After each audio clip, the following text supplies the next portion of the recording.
Olá, boa noite. No Brasil, o voto é obrigatório. De acordo com o Código Eleitoral brasileiro e também de acordo com a Constituição Federal, os eleitores com idade entre 18 e 70 anos são obrigados a irem às urnas. Mas existe também uma parcela da população que não é obrigada a votar. É facultativo aos jovens com idade a partir dos 16 anos e também para os maiores de 70 a participação nas urnas. E é exatamente sobre esse voto facultativo que nós vamos abordar no Realidade em Pauta de hoje. A festa cívica começou cedo neste domingo. Adultos, famílias, jovens, todos indo às urnas para exercerem a cidadania. As eleições podem ser consideradas uma gigante da democracia brasileira. Nas urnas, a pessoa pode escolher o político que te represente e decidir o futuro de uma nação. Este ano, as eleições presidenciais no Brasil foram emblemáticas. Um mês antes do pleito, um dos maiores partidos políticos ainda não tinha confirmação do representante que participaria das eleições para presidente. Até então, o suposto candidato estava preso, acusado de corrupção e lavagem de dinheiro. Desde a redemocratização do país, a prisão de um ex-presidente é uma situação inédita no Brasil. Pela Constituição Federal, o voto é obrigatório para os cidadãos alfabetizados maiores de 18 anos e menores de 70.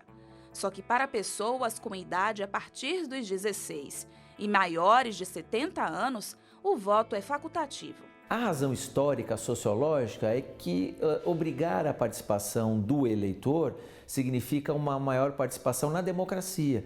Então, a ideia é que quanto maior é a participação numa democracia, mais legítima é a decisão. De acordo com as estatísticas do Tribunal Superior Eleitoral, o número de eleitores com idade entre 16 e 17 anos já ultrapassa a casa dos 1.400.000 pessoas. Entre os eleitores com idade superior aos 70 anos, esse número também é maior a 12 milhões de pessoas. Esses dois grupos não são obrigados a votar, mas mesmo assim, muita gente faz questão de ir às urnas exercer sua cidadania.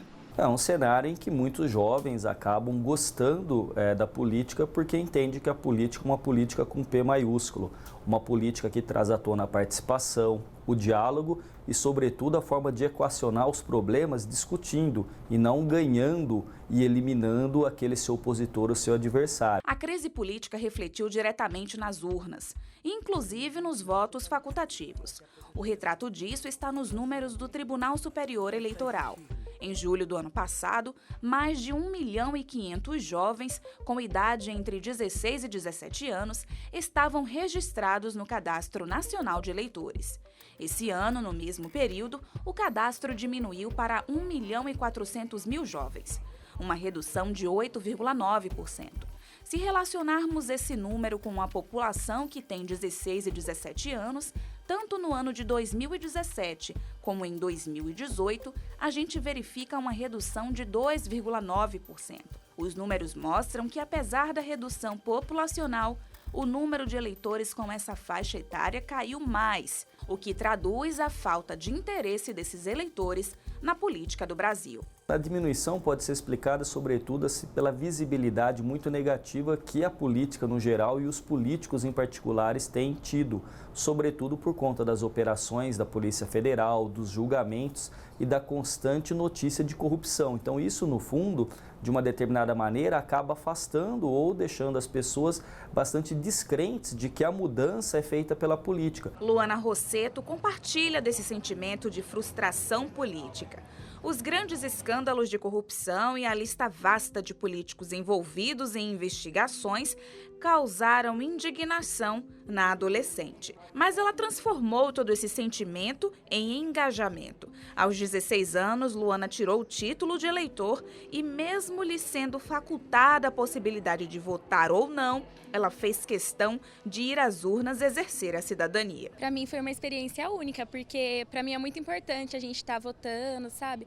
Participando das decisões do nosso governo e do nosso futuro também. Mesmo eu tendo 16 anos, não sendo de maior, eu já tenho uma autonomia, eu já tenho uma responsabilidade, porque eu também sou cidadã.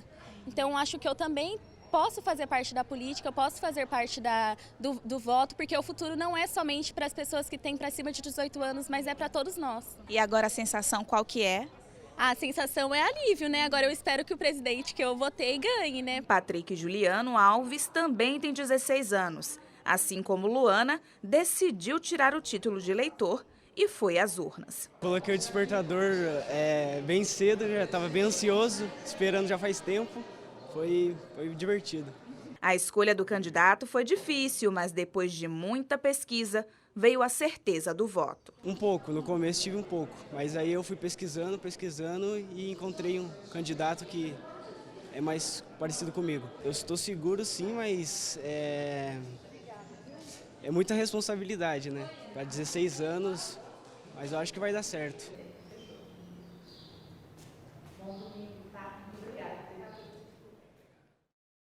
Olha, e aqui dentro do estúdio eu tenho o prazer de receber aqui hoje Vinícius do Vale. O Vinícius é mestre e doutor em ciência política, vai discutir com a gente um pouco esse assunto. Vinícius, muito obrigado pela sua colaboração, por aceitar o convite aqui do Realidade em Pauta. Hélio. Prazer estar aqui discutindo com você.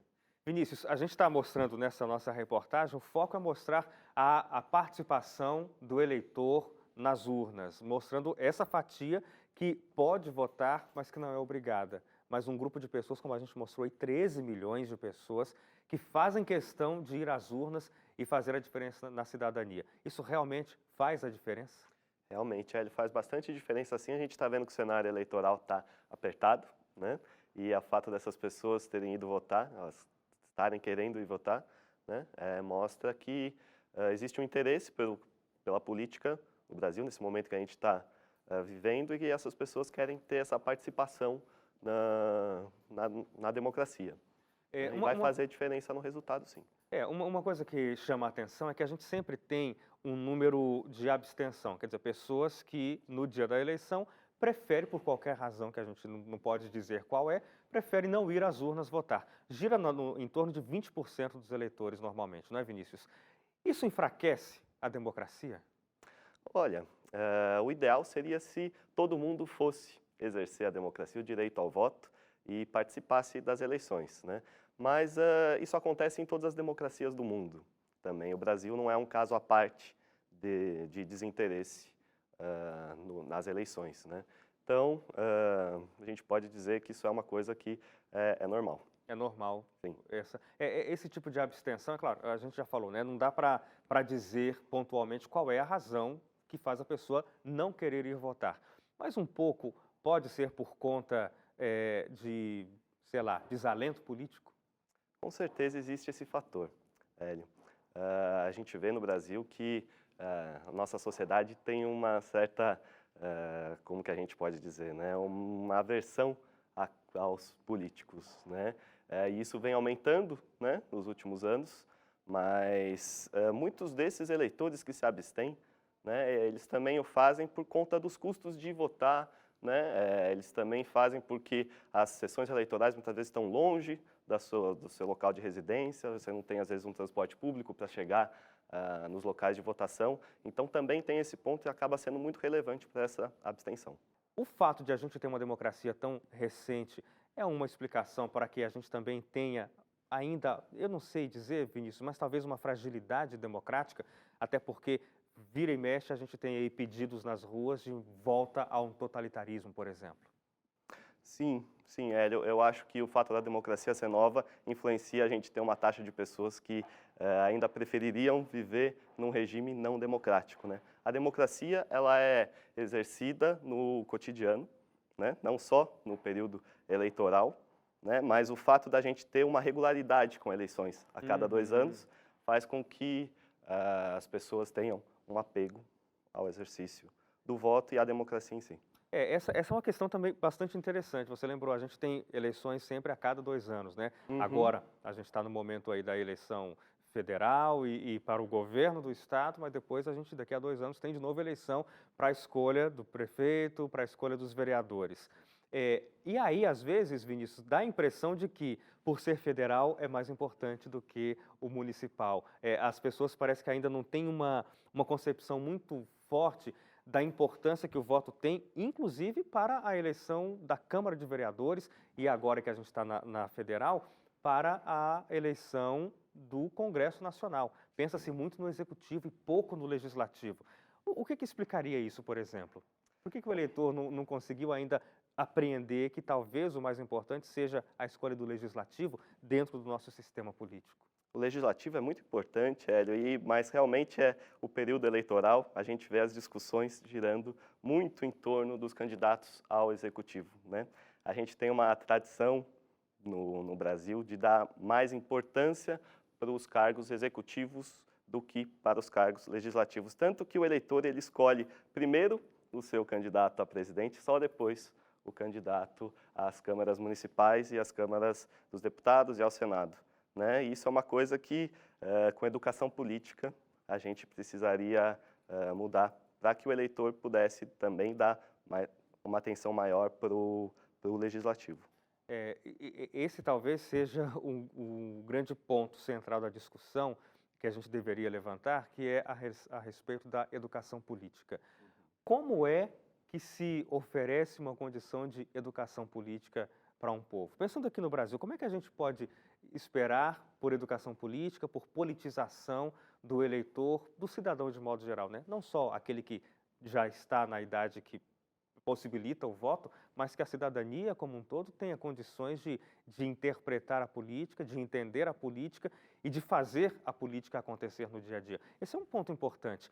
Mas eu vou pedir para você responder depois do intervalo, certo. Vinícius. A gente tem que fazer um intervalo rápido aqui no Realidade em Pauta, são só 2 minutos, e depois, no próximo bloco, a gente tem aqui a resposta do Vinícius para esse assunto que é tão importante, e também você vai ver como é que anda o Cadastro Nacional de Eleitores e como esses números traduzem a insatisfação de jovens e de adultos também com a política no Brasil. Não sai daí que a gente volta já.